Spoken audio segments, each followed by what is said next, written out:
오늘의 말씀은 에베소서 6장입니다. 지난주 5장에서는 사랑 안에서 걸으라, 지혜 안에서 걸으라, 남편과 아내라는 주제를 연구했고 6장에서는 첫 번째 주제입니다. 부모와 자녀에 대해서 얘기를 하고 있습니다. 6장 1절 제가 읽겠습니다. 자녀들아 주 안에서 너희 부모에게 순종하라, 이것이 옳으니라 라고 나와 있습니다. 하나님께서는 부모 밑에서 부양을 받는 미성년자 자녀들에게 부모에게 순종하는 것이 곧 하나님께 순종하는 것이라 말씀하시고 있습니다.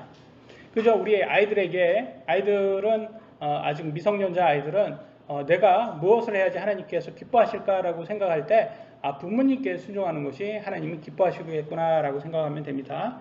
부모가 크리스천이 아니라서 자녀에게 교회에 나가지 말라고 한다든지 성경을 읽지 말라 한다든지 그런 것은 하나님께 반대가 됩니다. 하나님의 명령에. 그래서 성경에 뭐라고 나와 있습니까? 주 안에서라고 나와 있어요. 주 안에서. 무슨 뜻이죠? 그러니까 하나님의 말씀에 의거해서 부모에게 순종하라고 나와 있어요. 그래서 부모보다는 사실 하나님을 믿는 크리스찬이라면 우리가 미성년자라고도 하나님이 먼저 우선순위가 되어야 되는 겁니다. 그래서 하나님의 명령을 먼저 믿는 거고 그 다음에는 부모에게 순종하는 것이 중요합니다. 그래서 하나님의 말씀에 벗어나지 않는 한 부모에게 순종하는 것이 하나님이 기쁨이 된다는 걸 알 수가 있습니다.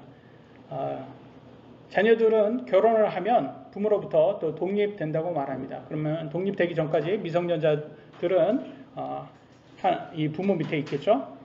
오늘날 같이 결혼이 늦어져서 성인이 되어도 독립하지 않는 사람들이 많아요. 40대, 50대. 이런 사람들을 캥거루족이라고 하죠. 참 이게 일본도 문제고 우리나라도 굉장히 문제가 있는 것 같습니다. 성인이 되어도 재정적으로 독립하지 못해가지고 항상 이렇게 부모 밑에서 사는 거, 그건 성경적이지 못한 겁니다.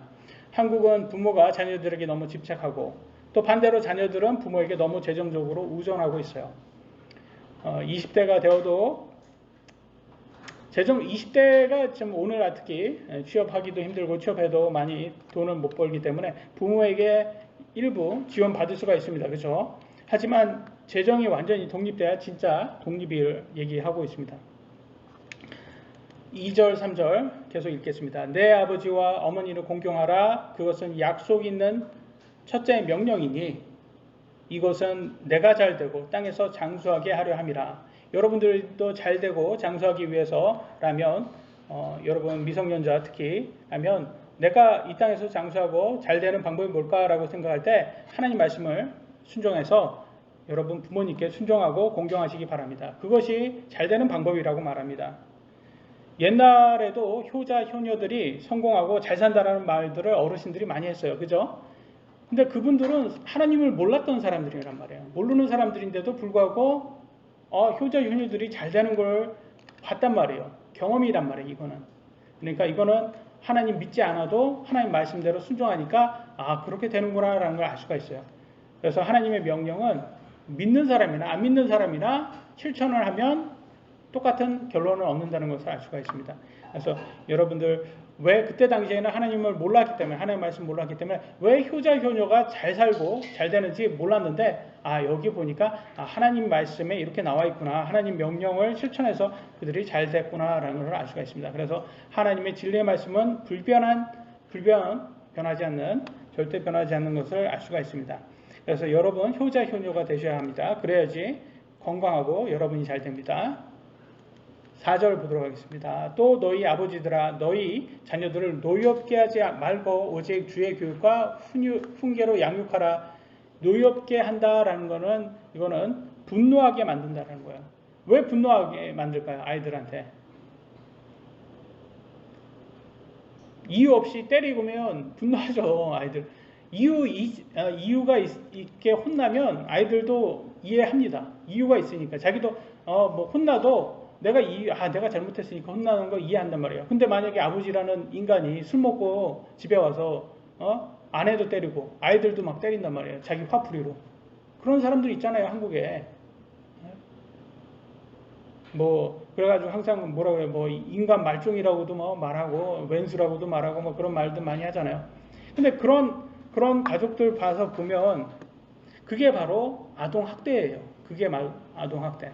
근데 아동학대하고 주의 교육과 훈계는 다른 거거든요. 오히려 성경에서는 주의 교육과 훈계, 하나님 말씀으로 훈계하고 양육하라고 나와 있지, 그렇게 쓸데없이 이유 없이 아이들을 자기 화풀이로 그렇게 아동학대 시키면 안 된다는 것을 분류하고 있는데, 오늘날은 어떻게 특히 정교조가 장악한 교육에서는 모든 것을 아이들을 절대 뭐 건드리지 말아라.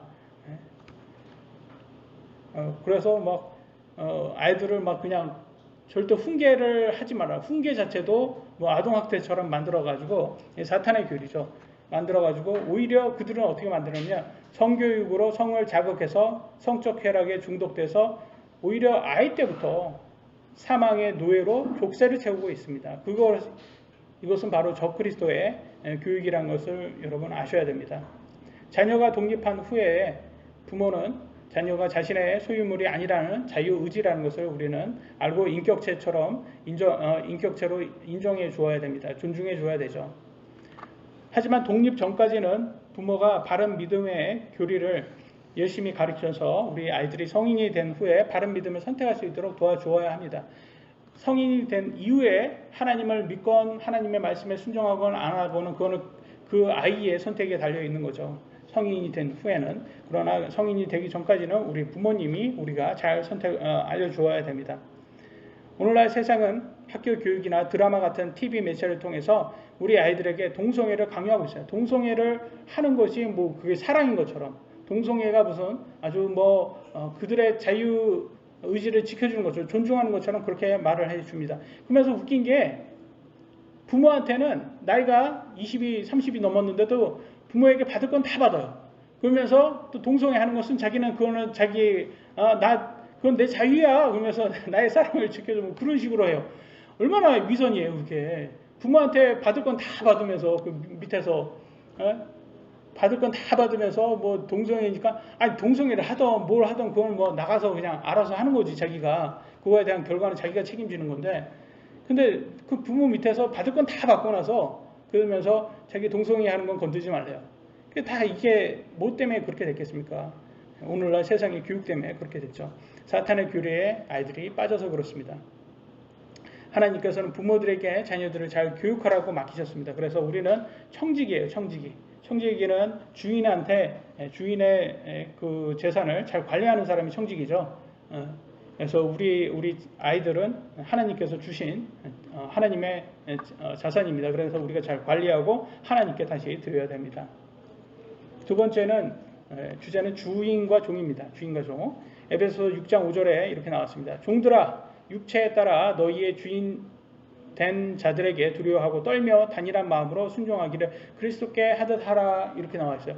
이렇게 성경에도 이렇게 종에게 이렇게 말하는 거 보니까, 주인한테 주인 잘 두려워하고 잘 섬겨라 이렇게 얘기하니까, 성경적으로 이렇게 노예 제도가 합당하구나 이렇게 보는 사람들이 있습니다. 이게 맞아요, 틀려요? 네? 틀린 거죠. 노예 제도는 성경에서 노예 제도를 만든 게 아니에요. 인간이 만든 거죠. 특히 인간이 또 옛날에는 특히 노예 제도가 어떻게 만들어졌냐면, 이렇게 특히 이스라엘은 조상으로부터 대대손손 이렇게 땅이 이렇게 그대로 그 가족들에게 유지되게끔 그렇게 법적으로 만들었어요. 율법으로 만들었는데, 그 사람들이 중간에 어떤 사람들이 뭐 도박에 빠졌거나 뭐 이렇게 다른 곳에 빠져가지고 막 해서 재산을 탕진했단 말이에요. 그러면 결과적으로 그 재산 탕진에 빚을 갚지 못해서 노예로 들어가는 거예요, 그게. 그래서 이스라엘 노예 제도를 보면 노예로 들어갔다가 희년이라고 해요. 희년.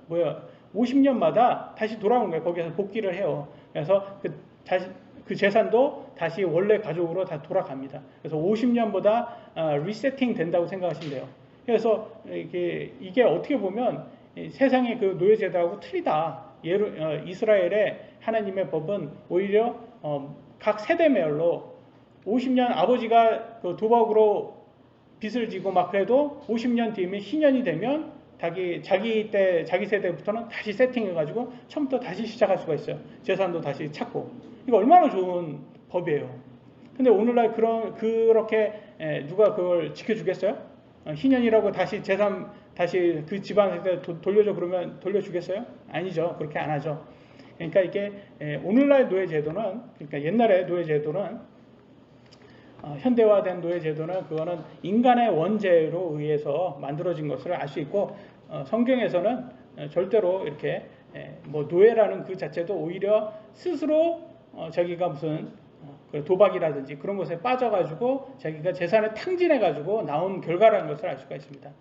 그래서 죄 많은 세상은 약육강식이라고 해서 강한 자들이 약한 자들을 지배하는 노예화를 만들고 있어요. 근데 성경에서는 그렇게 만들지 않습니다. 그래서 실제로 전 세계적으로 노예 제도는 항상 있었어요. 그러다가 없어진 시기가 바로 자유민주주의, 미국에 의해 자유민주주의가 돼가지고 노예 제도가 없어진 거예요. 결과적으로는.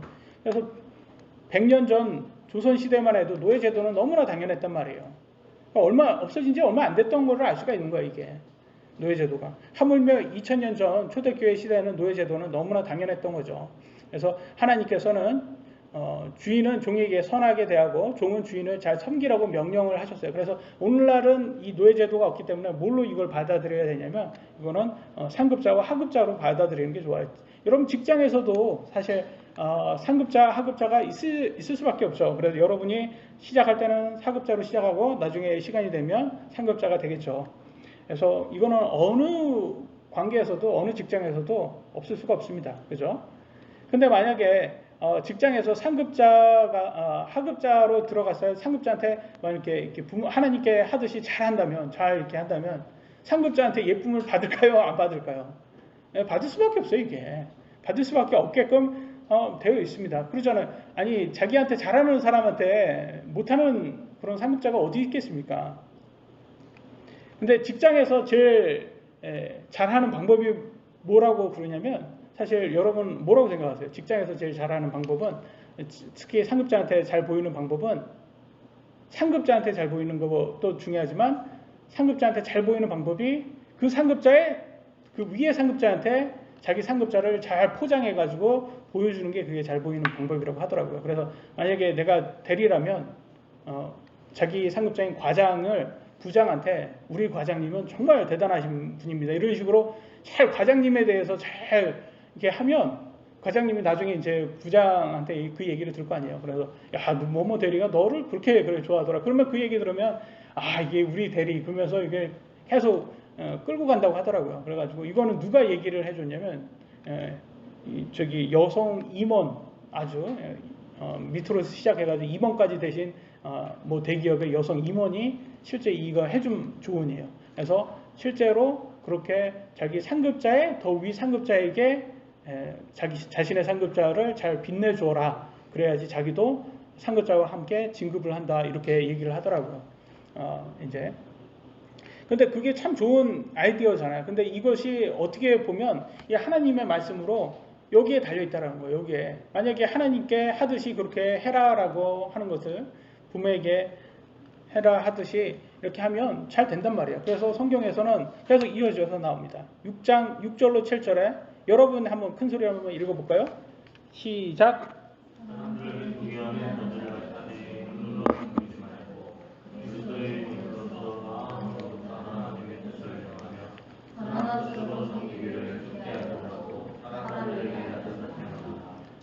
아멘. 여기에 나오잖아요. 상급자에게 하나님께 하라고 하라는. 이거 얼마나 잘하라는 거예요. 그죠? 이거 굉장히 잘 하셔야 되는 거예요. 그래서 잘 하시면 자기 상급자가 여러분을 알아봐 줍니다. 근데 드라마 같은 데 보면 어땠냐면 꼭 그래요. 주인공이 하급자로 시작했는데 뭐 보면 고등학교도 안 나왔어요. 뭐 제대로 기껏 해봤자 고등학교밖에 안 나왔는데 근데 막 굉장히 뭐 디자인이라면 디자인은 굉장히 잘해요. 뭐 그렇게 교육도 안 받았는데 근데 자기 상급자를 패스하고 그 위에 상급자한테 막 이렇게 잘 보입니다. 그런데 그 위에 상급자를 패스했는데도 그러니까 계속 잘 올라간다고 그렇게 나오는데 사실 이게 말이 됩니까? 그 자기 상급자는 뭐 해외에서 뭐 유학까지 배우고 온 사람인데 교육까지 배우고 온 사람인데 그 사람보다 더 잘할 수 있을까요? 이게 특히 디자인이라는 게 이게 타고난다 하더라도 한계가 있잖아요. 그게. 그리고 고등학교밖에 안 나온 사람이 뭐 석박사보다 더 잘할 수 있을까요? 이게 그러니까 굉장히 비현실적인 거를 드라마에서 이렇게 보여주니까 저렇게 해도 된다. 정말로 고등학교 뭐 이렇게 정말 타고나서 정말 타고난 사람들이 간혹 있잖아요. 그런 사람이라면 창업을 했겠죠. 그런 데를 안 들어가고 원래 뭐 윗사람한테 배울 필요도 없는 그런 능력자라면 창업을 했겠죠. 그러니까 상급자를 무시하면 그건 그대로 받을 수밖에 없어요. 그래서 성경에서는 상급자한테 잘하라고 말합니다. 그래서 상급자한테 종이 주인한테 잘하면 어느 정도까지 받냐면 아들과 같은 대접을 받는다는 거예요. 주인한테 잘하면. 잠언 17장 2절에 뭐라고 하냐면 지혜로운 종은 수치를 끼치는 아들을 다스리고 또 형제들 가운데 상속 재산의 목을 받으리라. 그러니까 종인데 그러니까 종들인데 재산까지도 주인의 재산까지도 목을 받는다는 거예요. 자기가 열심히 잘하면. 29장 21절 자기 종을 아이 때부터 자상하게 키우는 자는 마침내 그를 자기 아들같이 되게 하리라. 근데 종인데도 주인에게 잘 보이면 이렇게 아들과 같이 그런 대우를 받는다고 말합니다. 에베소서 6장 8절로 9절 어떤 사람이 무슨 선한 일을 행하든지 그가 매인자든지 자유로운 자든지 주에게서 바로 그것을 받을 줄을 너희가 아느니라. 무슨 말입니까 이게?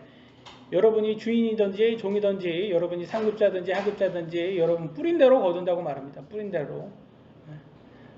9절 너희 주인들아 이제는 주인들에게 이제 당부하는 말입니다. 그들에게 같은 일들을 행하고 협박하는 일을 삼가라. 이렇게 하급자한테 막 협박하고 막 이런 거 삼가라고 합니다. 너희 주인도 하늘에 계시나니 그분께서 사람들의 외모를 중시하지 아니하시는 줄을 너희가 아느니라. 그래서 외모를 중시하지 않는다 그러니까 이거는 뭐 주인이라고 뭐 봐주고 그러지는 않는다는 거예요. 그래서 우리 하나님께서는 하늘에 있는 하나님께서는 이렇게 협박하거나 이러면 안 된다고 분명히 말합니다. 그러니까 뭐 정말 주인이라고 우리가 생각하는 악한 주인들처럼 그렇게 갑질하고 막 그런 갑이라고 자기가 갑이라고 갑질하고 이런 거는 하나님의 뜻이 아니라는 것을 알 수가 있습니다. 그래서 분명히 우리 주인들도 밑에 사람들에게 잘 해줘야 된다는 걸 볼 수가 있고 크리스찬도 심판이 없습니까? 크리스찬이라면 있죠. 행위 심판이라는 게 있죠. 행위 심판을 받습니다. 죄의 심판은 무죄가 됐지만 예수님을 통해서 의를 얻어서 근데 행위 심판은 그대로 남아있기 때문에 우리도 심판 받습니다. 그러니까 여러분들도 이 주인 입장이라면 그렇게 협박하고 학대하고 그러면 안 된다는 것을 말합니다. 왜냐하면 우리의 주인이 하나님이시기 때문에 우리도 여전히 주인을 섬기는 사람들입니다. 하나님을 믿지 않는 주인들은 하나님을 두려워하지 않기 때문에 당연히 학대 이런 것 갑질 이런 걸 당연히 잘 하겠죠. 그러니까 사실 이렇게 학대하고 갑질하고 이런 것은 누구의 사상에서부터 왔냐면 적그리스도 사상이거든요. 왜? 하나님을 두려워하지 않는 사람으로부터 왔기 때문에. 그러니까 좌파라는 사람들이 이렇게 노동자의 인권? 말은 이렇게 하지만 노동자의 인권을 이렇게 해주는 사람이 아니에요. 왜? 하나님을 두려워하지 않기 때문에. 그래서 말로는 인권을 이렇게 타령을 잘하죠. 근데 알고 보면 꼭 부하 여직원들을 성추행을 하더라고요. 이게 좌파 이렇게 정치인들 보면 속옷을 막 이렇게 보내고 막 자기 속옷 입은 거를 그리고 또 법인카드로 공무원들을 사적 심부름을 시키더라고요. 이런 것들을 보면 이런 거 보면서 참 이게 좌파들이 노동자의 인권 얘기하면서 결과적으로 불량 학생들이 힘없는 아이들 빵 셔틀한다고 하더라고요. 요즘 희영이 알죠? 빵 셔틀하는 거. 그런 빵 셔틀 시키면 안 돼요. 빵 셔틀을 심부름 시킨다고 빵 사오라고 심부름 시키니까 애들. 그래서 저도 중학교 때 빵 셔틀을 이게 굉장히 그 불량 학생이 저한테 그 빵 셔틀을 시키려고 하더라고. 그래서 제가 몸집이 지금도 있지만 그때도 있었거든요. 그래요. 저거 나한테 상대도 안 되는 게 이게 애들 이렇게 불량한 애들끼리 잘 모이잖아. 그러니까 이게 그래서 제가 굉장히 기분이 나쁘더라고요. 근데 얘를 때리면 다른 애들이 막 몰려와서 때리니까 제가 막 이렇게 눈치를 보다가 너무 안 되겠는 거예요. 막 빵 셔틀까지 시키려고 하니까. 그래서 그때는 참지 못하고 저도 그러니까 쳐니까 이제 뭐 한 방에 날아가죠. 왜냐면 저는 이렇게 등치가 그때는 있었으니까 걔는 빨짝 말랐고 이게 그러니까 뭐 아니라 다를까 막 뭐 이제 저기 뭐 이렇게 과장하지 않고는 한 수십 명이라고 하고 싶은데 수십 명은 아니고 몇 명이 단체로 와가지고 저를 단체 폭행을 하더라고요. 그러니까 막 저도 화가 나서 제가 어떻게 했겠습니까? 담임 선생님한테 일렀습니다. 그러니까 담임 선생님을 일으니까 저희 담임 선생님이 와가지고 따기를 그냥 세게 탁 날리더라고요. 얼마나 통쾌했겠어요. 통쾌한 거는 통쾌한 건데 그때 당시에는 아시다시피 그런 이렇게 폭행이 많이 애들도 때리고 선생님도 때리고 이게 아주 영화처럼 그렇게 됐었죠. 근데 이게 너무 무서운 게 이제 끝나니까 애들이 다 모여가지고 저를 찾는 거예요. 저를 다 또 찾아와서 저를 때리려고. 근데 저는 조용했던 친구라 이게 불량 서클 애들이 저 얼굴을 모르는 거예요.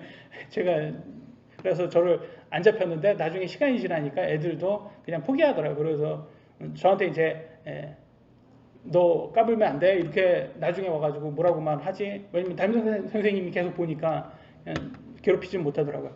근데 그때 당시에도 빵 셔틀이 있었다는 거죠. 왜냐면 다른 더보다 약한 친구들은 빵 셔틀도 하고 막 그랬단 말이에요.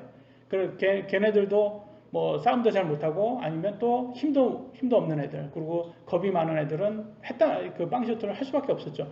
지금 희영이 그 학교 아이들 희영이 웃는 거 보니 아니 희영이한테 뭐라고 하면 안 되죠. 형준이한테 형준이나 희영이 학교에서 빵 셔틀 없다고 이렇게 우리가 볼 수 없어요. 실제로. 그러잖아요. 1,000원 주고 2,000원짜리 빵 사오라고 그러고 그 다음에 남은 잔돈 니 다 가지라고 하고 그런단 말이에요. 모르세요? 그런 거? 그 진짜 막 그런단 말이에요. 그게 아니 군대 가서도 그 짓을 한단 말이에요. 애들이.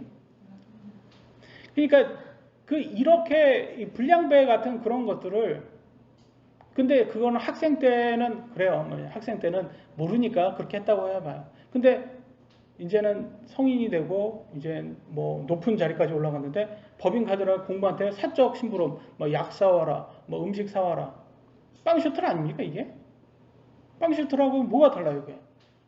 뭐 시키는 거잖아요. 사적 심부름. 그러니까 인권 찾는 애들이 보면 진짜 인권 찾는 애들이 인권 관심 없다니까요. 정치적으로 자기 인기를 얻으려고 하는 수단일 뿐이지. 마지막 주제입니다. 하나님의 전신갑주. 에베소서 6장 10절로 11절 끝으로 내 형제들아 주 안에서와 그분의 강력한 권능 안에서 강건한 자가 되라. 너희가 마귀의 관계들을 능히 대적하며 서기 위해 하나님의 전신갑주를 입으라 라고 나와 있습니다. 우리가 하나님 말씀으로 무장하지 않으면 언제든지 마귀가 간악한 계략에 넘어갈 수 있다고 말합니다. 이거는 믿는 사람한테 얘기하는 거예요? 믿지 않는 사람들한테 얘기하는 겁니까? 믿는 사람한테 크리스천들에게 얘기하는 거고 그러면 크리스천이 마귀한테 공격을 받을 수 있어요? 없어요? 있다라는 거잖아요. 이거는 자명한 거예요. 성경이 이렇게 나온다는 것은 크리스천은 마귀의 공격을 맞을 수가 있어요. 근데 여러분 생각 한번 해보세요. 구원파들은 얘네들은 갑옷을 입지 말라고 하고 오히려 예수님 믿었으니까 야 즐거운 날이다. 그럼 파티를 하자. 샴페인 터뜨리라고 합니다. 그러니까 뭔가 이상해요. 성경은 이제는 너네가 크리스찬이 됐기 때문에 이제 마귀의 공격이 올 거니까 갑옷을 입으라 전쟁 준비를 하라라고 말하고 구원파들은 너네 예수님 믿었으니까 이제는 파티다. 그래서 즐기라고 말해요. 입은 갑옷을 벗고 자유롭게 즐기라고 말해요. 그럼 뭔가가 잘못된 거예요. 그죠? 한쪽이 잘못된 거예요. 어느 쪽이 잘못된 건 여러분 잘 알 거예요. 전쟁 시기에 파티 즐기자고 하는 사람이 이거는 누가 하냐면 스파이예요. 스파이. 전쟁을 지게끔 하려고 하는 스파이예요. 그잖아요. 여러분 스파이들 간첩이 들어가가지고 자꾸 너네들 이제 전쟁 그런 거 없어. 자꾸 괜찮아 평안하다 거짓으로 대원자들이 이렇게 얘기했잖아요. 이스라엘에게. 똑같은 겁니다. 그래서 우리가 정신 차리지 않으면 이 구원파들이 자꾸 전쟁 중인데도 지금 전쟁 중이에요. 마귀하고 전쟁 중인데 자꾸 거짓 교사들을 보내가지고 괜찮다 평안하다 파티 즐기자 그러면서 너네가 무슨 짓을 하고 살아도 하나님께서 너를 천국에 데려간다라고 거짓으로 사람들을 가리키고 있어요. 근데 분명히 성경은 지금 전쟁 중이니 전신갑주를 무장하라 라고 나와 있습니다. 에베소서 6장 12절 이 전쟁이 어떤 전쟁인지를 정확히 설명해 주고 있습니다. 우리는 살과 피와 맛부터 싸우지 아니하고 정사들과 권능들과 이 세상 어둠의 치리자들과 높은 초소들에 있는 영적 사악함과 맛부터 싸웁니다. 영적의 싸움이에요. 영적 싸움. 이건 눈에 보이는 육적인 싸움이 아니에요. 그러니까 육적인 이렇게 훈련, 육적인 훈련보다도 이 영적 싸움이라는 것에 대해서 우리가 잘 알아야 돼요. 그러니까 육적으로 막 이렇게 공격이 들어오는 게 아니라 이렇게 이건 믿음 싸움이에요. 믿음 싸움. 교리적으로 사탄을 믿는 사람들이 너는 우리들한테 사탄의 교리로 자꾸 이렇게 세뇌시켜가지고 사탄의 교리를 믿게 하려고 하는 거. 그래서 자기 편으로 데려가려고 하는 것과 성경을 하나님의 말씀을 믿는 사람들 편으로 이렇게 두 개로 나눠집니다. 그래서 사탄은 거짓 교리, 철학, 사상, 뭐 이데올로기도 있죠. 그런 것으로 자꾸 사람들에게 현혹시켜서 감성을 치우쳐서 막 그런 걸 믿으라고 하고 사람들을 막 붙잡아 가려고 합니다.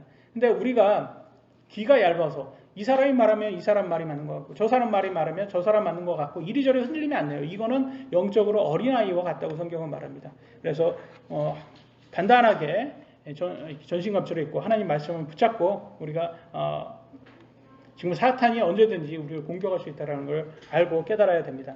그래서 성경을 여러분 열심히 읽으셔야 되는 이유가 여기 있는 거예요. 왜냐하면 하나님의 말씀을 우리가 모르면 사탄이 와가지고 그럴듯하게 하나님의 말씀을 바꿔가지고 자기화 바꿔서 그래도 되는 것처럼 이 구원파처럼 이렇게 공격을 합니다. 근데 옛날에도 이런 게 있어요. 성경 읽어라 그러니까 뭐라고 했는지 아세요? 옛날 이사야서 한번 볼까요? 이사야서에 뭐라고 나왔는지 재밌어요.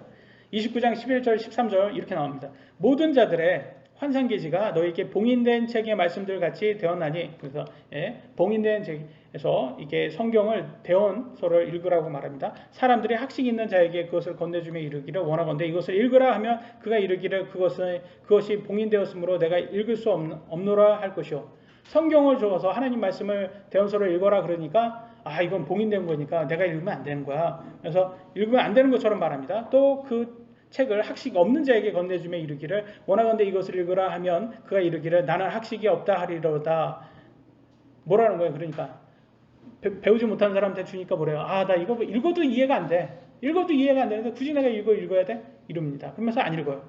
그러니까 학식이 있는 사람도 성경 안 읽고 학식이 없는 사람도 성경 안 읽는다는 거예요. 그러면서 하나님 믿는 사람이라고 말한다고 13절에 말한다고 합니다. 13절 그러므로 주께서 이르시되 이 백성이 자기 입으로는 나를 가까이하며 자기 입술로는 나를 공경하나 그들의 마음은 내게서 멀리 떠났고 그들이 사람들의 훈계로 가르침을 받아 나를 두려워하는도다. 성경 읽어서 나를 두려워하는 게 아니라 다른 사람들 말하는 거 듣고 자기를 두려워하는 척하는 거예요. 이렇게 하면 믿음이 지배돼요.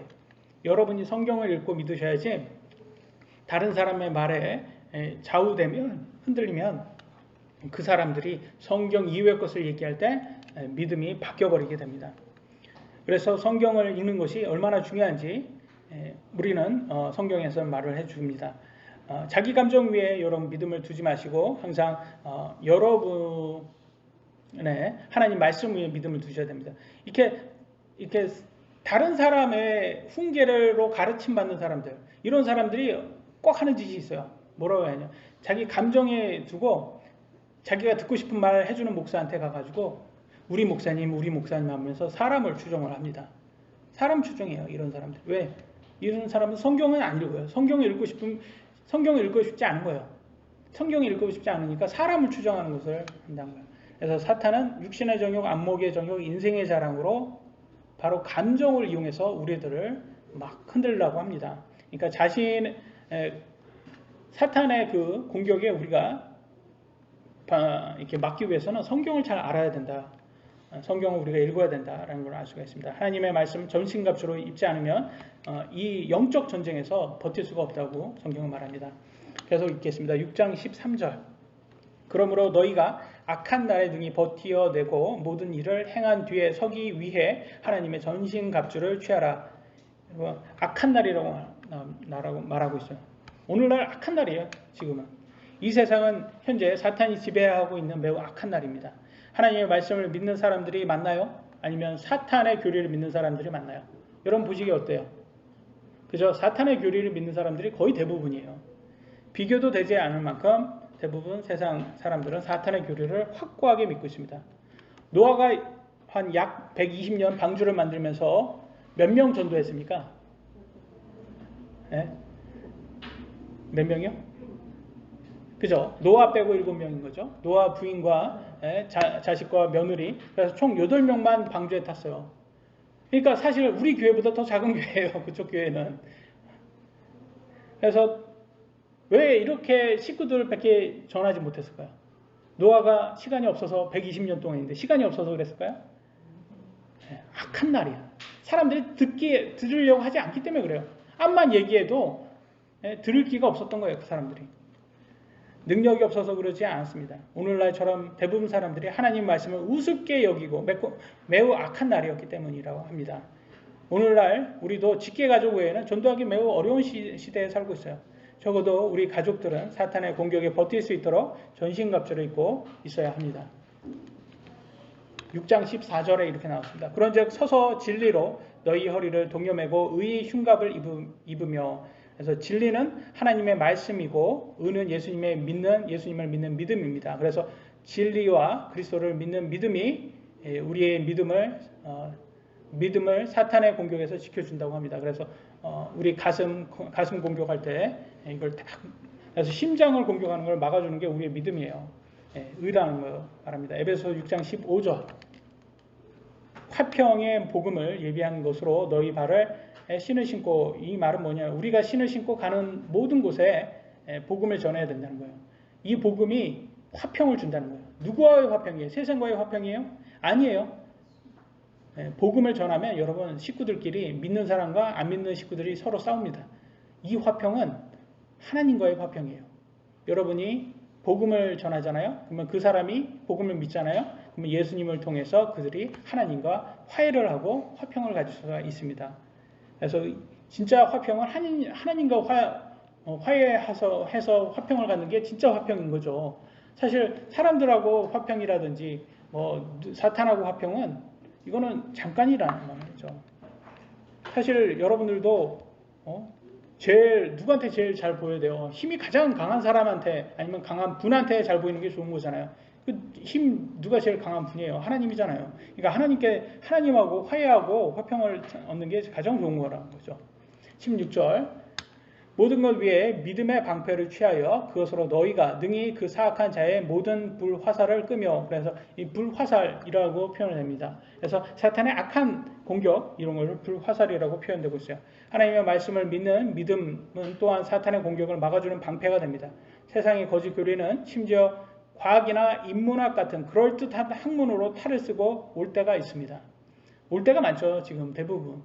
그래서 지난번에도 3D 과학관인가 그런데 가서 봤거든요. 애들 교육이란 탈을 쓰고 와서 다 진화론이에요. 거기 걔네들 가면 다 진화론 공룡 나오고. 그래서 그 공룡이 뭐냐면 똑같아. 애들 피카츄 요즘 피카츄 그러면 있잖아요. 피카츄 일본 애니메이션 피카츄 하면 오락실에도 지난번에 하나로마트 갔더니 오락실에도 사람들이 20명 모여있더라. 피카츄에서 이렇게 나와서 콜렉터들이 콜렉팅을 하나 봐요. 그러니까 그 오락기 앞에서 20명이 아이들하고 아버지들이 그래서 다 보면서 저도 그거 보면서 지나면서 저 수집가들은 참 대단하다. 저걸 어떻게 저걸 수집을 하나. 참 수집가들이 참 재밌나 봐요. 그 수집을 하는 거. 이렇게 스티커도 스티커 뭐라고 하던데? 희영이 뭐라고 해요? 스티커를? 예? 띠부시? 예. 그래서 이름도 웃겨요. 띠부시. 뭔지 모르겠어요. 띠부시. 뗐다 붙였다 해서 띠부시는 건가죠? 예. 그래서 그런 것을 막 모아가지고 열심히 이렇게 하는데, 그러니까 결과적으로 애들이 좋아하는 거란 말이에요. 이렇게 공룡 나오고 그런 것들은 신기하고 그러니까. 근데 사실 이렇게 진화론 학자들이 발견한 것은 뼈 하나예요. 뼈 한 조각. 그리고 공룡 발자국 하나. 근데 웃긴 거예요. 공룡 발자국 하나 가지고 공룡이 어떤 거고 얘네가 뭘 먹고 살았고 어느 시대에 살았고 다 알아놔요.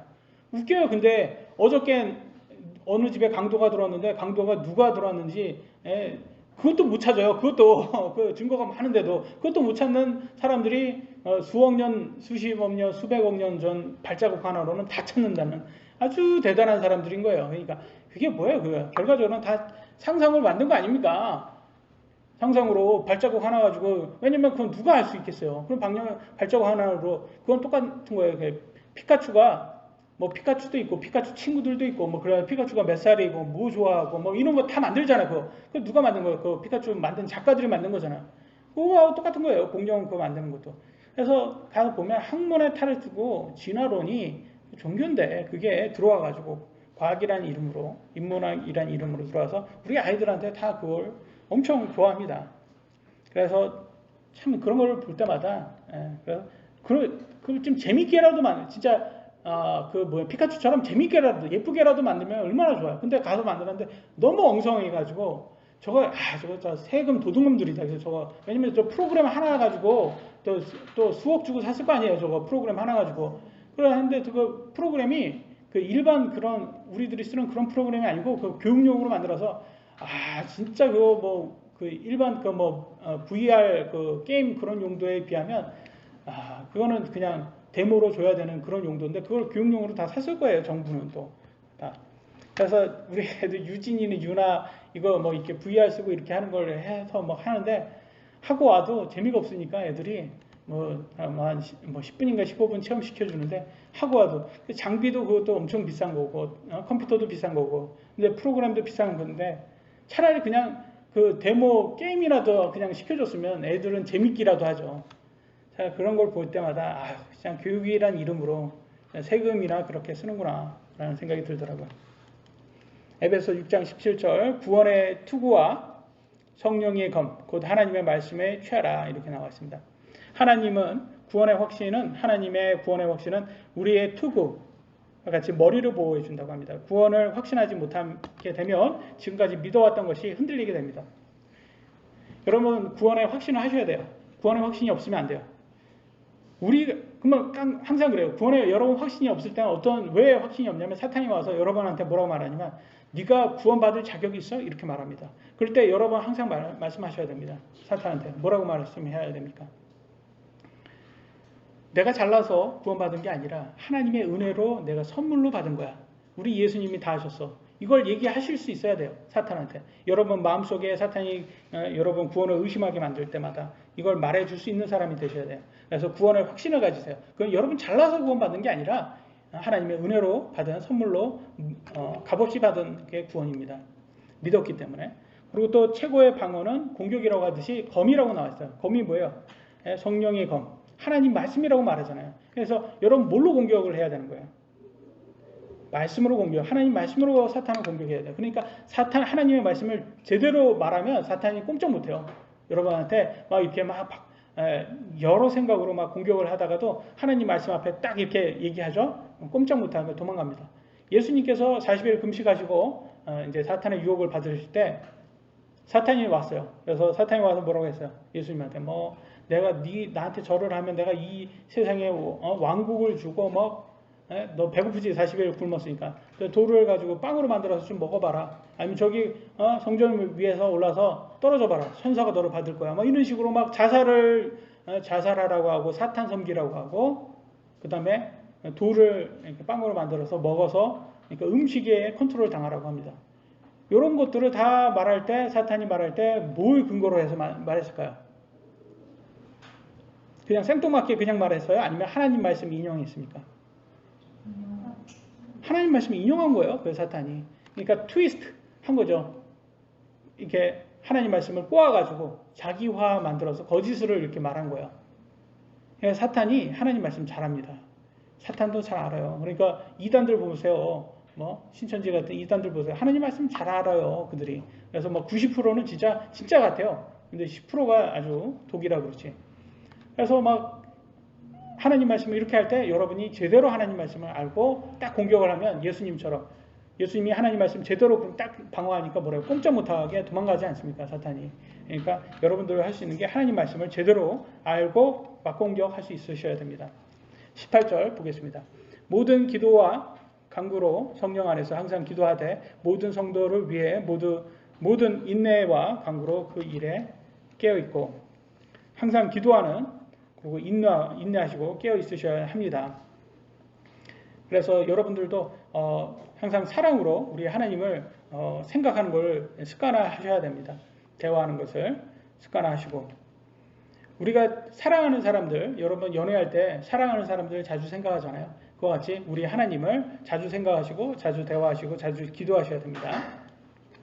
19절입니다. 또 나를 위하여 내게 말하는 것을 허락하사 내가 담대히 입을 열어 복음의 신비를 알도록 구하라.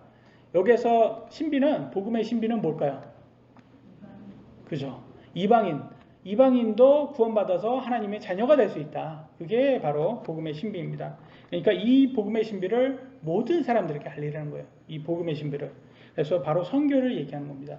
선교는 직접 선교하에 참여할 수도 있고 우리가 직접 가지 못하는 지역은 선교사들에게 기도와 물질로 지원함으로써 선교에 동참할 수 있다고 성경은 말합니다. 20절입니다. 이 일을 위하여 내가 결박당한 대사가 된 것은 결박 중에서도 마땅히 할 말을 내가 담대히 하게 하려 함이요. 대사입니다. 대사. 우리는 모든 그리스도인들은 대사예요.